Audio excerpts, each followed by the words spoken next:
my name's Monique Mulligan and I'm an author. Quite a few years ago, when my boys were young, I wrote a story about a dragon with a very embarrassing problem. But I was too scared and too embarrassed, too shy to share that story, and so I hid it away in a drawer for a long time. But one day I got brave and I shared that story, and now look! Here's my book, Fergus the Farting Dragon. I'm going to read it to you now and I hope you enjoy it.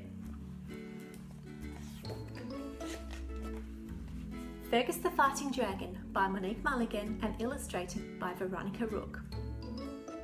When Fergus was small, he was dropped on his head.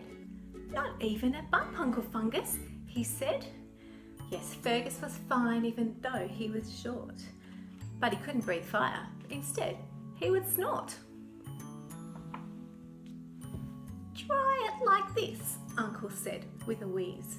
He huff-puffed a flame that blew off with the breeze. Fergus huffed and he puffed, but the flames wouldn't come, and instead he saw smoke leaking out of his bum.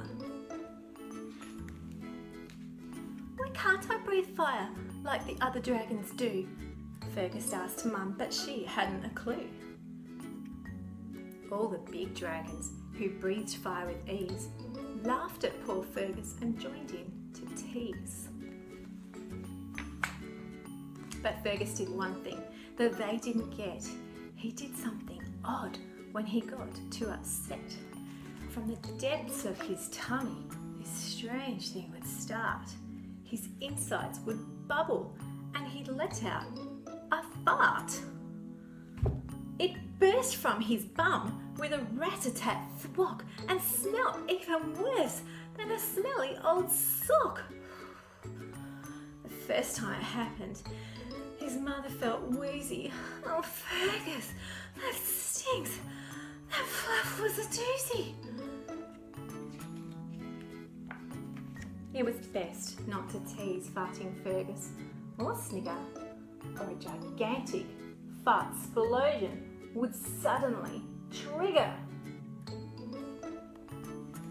A cheeky young knight in a fireproof suit stole a gold egg from the boss dragon's loot. He nicked it and ran and giggled with glee when the dragons breathed fire, but still he ran free. At the boss dragon meeting, they huddled in shame.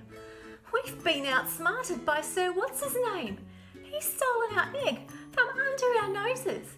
He's protected from fire from his head to his toeses. Who will rescue our egg?" But nobody knew. "Let me go," begged Fergus. "I know what to do." I wonder what he's going to do. The boss dragons popped off to the side for a think.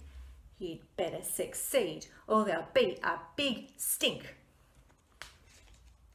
Fergus blew off from the ground with a jet propeller and caught up with the night thief who thought he was smart. "Give me that egg and we'll call it quits. Give me trouble instead and I'll blow you to bits." So What's-His-Name chuckled. "You don't make me snort. You don't scare me at all. You're too scrawny and short. You can't breathe fire, you rotten little beast. Send me a boss dragon with flame breath at least." "Silly knight," Fergus said and wiggled his finger. "I'm feeling quite cross. I suggest you don't linger." Fergus pulled out a nose plug and shoved it in tight and prepared to fart blast the egg-stealing knight. He sucked in air, felt a gas rumble start, and ripped out a mammoth explodo fart.